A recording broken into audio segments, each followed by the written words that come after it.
मुक्तिदाता प्रभु जीशुख्रीष्ट पवित्र नाम रे समस्त को नमस्कार। आज रही दिन निमंते मु परमेश्वर को धन्यवाद दिए। मु आशा करे आपण माने समस्ते प्रभु जीशुख्रीष्ट अनुग्रह रे भलरे अछंती। प्रिय बंधुगण, आज आम्भे माने गीत संहिता 3 को अध्ययन करिबा। एही गीतटी को राजा दाऊद लिखिछंती जेतेबेले से निजर पुत्र अबशालोमनक निकटरू पलायन करुथिले सेही समय रे एही गीतटी को लिखिछंती। आसंतु आजिर बाइबल अध्ययन आम्भे माने आरंभ करिबा। गीत संहिता 3:1-2 पदरे एपर लिखा जाए, हे सदा प्रभु मोर विपक्ष माने किपरि बड़ी अछंती, मो विरुद्ध रे उत्थित लोक अनेक अनेक मो प्राण विषय कहती, परमेश्वर निकट रे ताहा पाई परिताण नाही। प्रिय बंधुगण, दाऊदंकर विपक्ष माने अनेक, दाऊदंक विरुद्ध रे उत्थित लोक अनेक अनेक दाऊदंक प्राण विषय कहती, परमेश्वर निकट रे ताहा पाई परिताण नाही। प्रिय बंधुगण, जदि आम्भे माने एपरी परिस्थितिर सम्मुखीन हो ताहले आम्भे माने किपरि परमेश्वर निकट को जीवा आउ परमेश्वर निकट रे प्रार्थना करिबा।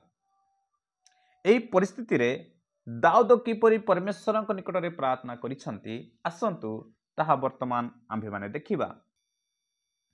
गीत संहिता 3:3 और 4 पदरे एपर लिखा जाए, मात्र हे सदा प्रभु तुम्भे मो चतुर्दिगरे ढाल स्वरूप मोर गौरव ओ मो मस्तक उठाइबा कर्ता अट। मु आपणार रबरे सदाप्रभु को डाके, पुनि से आपना पवित्र पर्वतरू मते उत्तर दियंती। प्रिय बंधुगण, दाऊद परमेश्वर निकट रे प्रार्थना कले जे तुम्भे मो चतुर्दिगर ढाल स्वरूप। प्रिय बंधुगण, परमेश्वर दाऊदंक पाई ढाल स्वरूप अटंती, मोर गौरव। प्रिय बंधुगण, परमेश्वर दाऊदंकर गौरव अटंती, मो मस्तक उठाइबा कर्ता अट। प्रिय बंधुगण, आम्भे माने मध्य विश्वास सहित जदि परमेश्वर निकट रे प्रार्थना करिबा तेबे परमेश्वर आमनकु उत्तर देबे। आ दाऊद कहले, मु आपना रबरे सदा प्रभु को डाके, पुनि से आपना पवित्र पर्वतरू मते उत्तर दियंती। एठारे दाऊद कहउछंती, मु आपना रबरे सदा प्रभु को डाके। प्रिय बंधुगण, आमे निजे परमेश्वर निकट रे प्रार्थना करिबा आवश्यक अटे। आम रबरे आमे परमेश्वर को डाकिबा, परमेश्वर आमनकर प्रार्थना सुनिबे। एठारे दाऊद कहउछंती, से अपना पवित्र पर्वतरू मते उत्तर देबे। प्रिय बंधुगण, परमेश्वर स्वर्गरू आम्भमानकर प्रार्थना सुनंती, परमेश्वर आमर प्रार्थनार उत्तर दियंती। सेतिपाई परमेश्वर निकट रे आम्भे माने निजर रब सहित निजर शब्द सहित निजे आमे प्रार्थना करिबा। गीत संहिता 3:5-6 पदरे लिखा जाए, मु शयन करी निद्रागत हेली, मु जाग्रत हेली, कारण सदा प्रभु मते रक्षा करंती। प्रिय बंधुगण, एठारे दाऊद कहउछंती, मु शयन करी निद्रागत हेली, मु जाग्रत हेली, कारण सदा प्रभु मते रक्षा करंती। प्रिय बंधुगण, सदा प्रभु रक्षा करिबा परमेश्वर अटंती। प्रिय बंधुगण, दाऊदंकर शत्रु अनेक थिले, दाऊद विरुद्ध रे उत्थित लोक अनेक थिले, अनेक दाऊदंक प्राण विषय कहउथिले परमेश्वर निकट रे ताहा पाई परिताण नाही, किंतु परमेश्वर ही दाऊद को रक्षा कले। सेतिपाई दाऊद कहती, मु शयन करी निद्रागत हेली, मु जाग्रत हेली, कारण सदा प्रभु मते रक्षा करंती। प्रिय बंधुगण, आम्भमानकु सदा प्रभु रक्षा करंती। सदा प्रभु आम्भमानकर ढाल स्वरूप, सदा प्रभु आम्भमानकर बल अटंती, सदा प्रभु आम्भमानकर कर्ता अटंती। दाऊद जेपरि सदा प्रभु ठारे विश्वास कले, सेपरि आम्भमानकु मध्य विश्वास करिबा पड़िबो। मु अपना प्रतिकूल रे परिवेष्टित ऐत लोकंकु भय करिबि नाही। प्रिय बंधुगण, सदा प्रभु दाऊदंकु रक्षा करंती, ସଦାପ୍ରଭୁ ଦାଉଦଙ୍କର ରକ୍ଷାକର୍ତ୍ତା ଅଟନ୍ତି। ସେଥିପାଇଁ ଦାଉଦ କହନ୍ତି, ମୁଁ ଆପଣା ପ୍ରତିକୂଳରେ ପରିବେଷ୍ଟିତ ଅଇତ ଲୋକଙ୍କୁ ଭୟ କରିବି ନାହିଁ। ପ୍ରିୟ ବନ୍ଧୁଗଣ, ପରମେଶ୍ୱର ଦାଉଦଙ୍କର ସପକ୍ଷ ଅଟନ୍ତି। ପରମେଶ୍ୱର ଦାଉଦଙ୍କର ଢାଲ ଅଟନ୍ତି। ପରମେଶ୍ୱର ଦାଉଦଙ୍କର କର୍ତ୍ତା ଅଟନ୍ତି। ଏଥିପାଇଁ ଦାଉଦ ତାଙ୍କ ପ୍ରତିକୂଳରେ ପରିବେଷ୍ଟିତ ଅଇତ ଲୋକଙ୍କୁ ଭୟ କରିବ ନାହିଁ। ଗୀତ ସଂହିତା 3:7-8 ପଦରେ ଏପରି ଲେଖାଯାଏ, ହେ ସଦାପ୍ରଭୁ ଉଠ, ହେ ମୋର ପରମେଶ୍ୱର ମୋତେ ପରିତ୍ରାଣ କର, କାରଣ ତୁମ୍ଭେ ମୋର ଶତ୍ରୁ ସମସ୍ତଙ୍କ କଳହାଡ଼ରେ ଆଘାତ କରିଅଛ, ତୁମ୍ଭେ ଦୁଷ୍ଟମାନଙ୍କ ଦନ୍ତ ଭାଙ୍ଗି ପକାଇଅଛ। ପରିତ୍ରାଣ ସଦାପ୍ରଭୁଙ୍କର ଅଧିକାର, ତୁମ୍ଭ ଲୋକମାନଙ୍କ ଉପରେ ତୁମ୍ଭର ଆଶୀର୍ବାଦ ବର୍ତ୍ତୁ।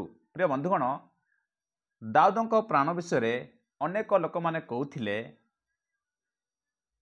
ସଦାପ୍ରଭୁଙ୍କ ଠାରେ ତାହାର ପରିତ୍ରାଣ ନାହିଁ। ପ୍ରିୟ ବନ୍ଧୁଗଣ, ଅନେକ ଲୋକମାନେ ବା ଦାଉଦଙ୍କର ଅନେକ ଶତ୍ରୁମାନେ ଦାଉଦ ବିଷୟରେ କହୁଥିଲେ ଯେ ସଦାପ୍ରଭୁ ଦାଉଦଙ୍କୁ ପରିତ୍ରାଣ କରିବେ ନାହିଁ। ଏଠାରେ ଦାଉଦ କହୁଛନ୍ତି, ହେ ସଦାପ୍ରଭୁ ଉଠ, ହେ ମୋର ପରମେଶ୍ୱର ମୋତେ ପରିତ୍ରାଣ କର। ପ୍ରିୟ ବନ୍ଧୁଗଣ, ସଦାପ୍ରଭୁ ହିଁ ପରିତ୍ରାଣ କର୍ତ୍ତା ଅଟନ୍ତି। ଏହା ଦାଉଦ ବିଶ୍ୱାସ କରିଥିଲେ। କେବଳ ପରିତ୍ରାଣ ସଦାପ୍ରଭୁଙ୍କ ଠାରୁ ହିଁ ଆସେ, ଏହା ଦାଉଦ ବିଶ୍ୱାସ କରିଥିଲେ। କାରଣ ତୁମ୍ଭେ ମୋର ଶତ୍ରୁ ସମସ୍ତଙ୍କ କଳହାଡ଼ରେ ଆଘାତ କରିଅଛ। ପ୍ରିୟ ବନ୍ଧୁଗଣ, ପରମେଶ୍ୱର ଦାଉଦଙ୍କୁ ତାଙ୍କର ଶତ୍ରୁ ହସ୍ତରେ ରକ୍ଷା କରିଥିଲେ। ପରମେଶ୍ୱର ଦାଉଦଙ୍କ ଶତ୍ରୁମାନଙ୍କୁ ପରାଜିତ କରିଥିଲେ। ଯେଉଁମାନେ ଦାଉଦ ବିପକ୍ଷରେ, ଦାଉଦଙ୍କ ବିରୁଦ୍ଧରେ, ଆଉ ଯେଉଁମାନେ କହୁଥିଲେ ଯେ ପରମେଶ୍ୱର ତାଙ୍କୁ ପରିତ୍ରାଣ କରିବେ ନାହିଁ, ସେମାନଙ୍କୁ ପରମେଶ୍ୱର ପରାଜିତ କରିଛନ୍ତି। ଏଠାରେ ଦାଉଦଙ୍କର ବିଜୟ ପରମେଶ୍ୱରଙ୍କ ନିକଟରୁ ଆସିଲା। ପ୍ରିୟ ବନ୍ଧୁଗଣ, ଯଦି ଆମ୍ଭେମାନେ ବି ବିଶ୍ୱାସର ସହିତ ସଦାପ୍ରଭୁଙ୍କ ନିକଟକୁ ଯିବା, ସଦାପ୍ରଭୁଙ୍କଠାରେ ପ୍ରାର୍ଥନା କରିବା, ତାହେଲେ ଆମ୍ଭେମାନେ ମଧ୍ୟ ବିଜୟ ପ୍ରାପ୍ତ ହେବା। ପରିତ୍ରାଣ ସଦାପ୍ରଭୁଙ୍କର ଅଧିକାର, ତୁମ୍ଭ ଲୋକଙ୍କ ଉପରେ ତୁମ୍ଭର ଆଶୀର୍ବାଦ ବର୍ତ୍ତୁ। ପ୍ରିୟ ବନ୍ଧୁଗଣ, ପରମେଶ୍ୱର ସଦାସର୍ବଦା ନିଜର ଲୋକମାନଙ୍କୁ ପରିତ୍ରାଣ କରନ୍ତି। ସଦାପ୍ରଭୁ ସର୍ବଦା ନିଜର ଲୋକମାନଙ୍କୁ ଆଶୀର୍ବାଦ କରନ୍ତି। ଏଠାରେ ଦାଉଦ ପରମେଶ୍ୱରଙ୍କଠାରେ ପ୍ରାର୍ଥନା କରୁଛନ୍ତି, ପରିତ୍ରାଣ ସଦାପ୍ରଭୁଙ୍କର ଅଧିକାର। ପ୍ରିୟ ବନ୍ଧୁଗଣ, ଆମ୍ଭେମାନେ ବି ଯେତେବେଳେ ପାପ ଅପରାଧରେ ପଡ଼ିଥିଲୁ, ଶୈତାନ ଆମ୍ଭମାନଙ୍କର ଶତ୍ରୁ ଥିଲା, ସେହି ସମୟରେ ପରମେଶ୍ୱର ନିଜର ଅଦ୍ୱିତୀୟ ପୁତ୍ରଙ୍କୁ ଆମ୍ଭମାନଙ୍କ ନିମନ୍ତେ ପ୍ରେରଣ କଲେ। ପ୍ରଭୁ ଯୀଶୁଖ୍ରୀଷ୍ଟ ଆମ ପାପ ନିମନ୍ତେ, ଆମ ଅପରାଧ ନିମନ୍ତେ କାଲବରୀ କ୍ରୁଶରେ ମୃତ୍ୟୁବରଣ କଲେ, ଆଉ ଆମ୍ଭମାନଙ୍କୁ ସେ ପରିତ୍ରାଣ ପ୍ରଦାନ କଲେ। ପ୍ରିୟ ବନ୍ଧୁଗଣ, ଆମ୍ଭେମାନେ ମଧ୍ୟ ଈଶ୍ୱରଙ୍କର ଅନୁଗ୍ରହ ଦ୍ୱାରା ପରିତ୍ରାଣ ପ୍ରାପ୍ତ ହୋଇଅଛୁ। ସେଥିପାଇଁ ସଦାସର୍ବଦା ଆମ୍ଭେମାନେ ଈଶ୍ୱରଙ୍କ ନିକଟରେ ଭରସା ରଖିବା। ଈଶ୍ୱର ଆମମାନଙ୍କର ଢାଲ ଅଟନ୍ତି। ଈଶ୍ୱର ଆମମାନଙ୍କର ଗୌରବ ଅଟନ୍ତି। ଈଶ୍ୱର ଆମମାନଙ୍କର କର୍ତ୍ତା ଅଟନ୍ତି।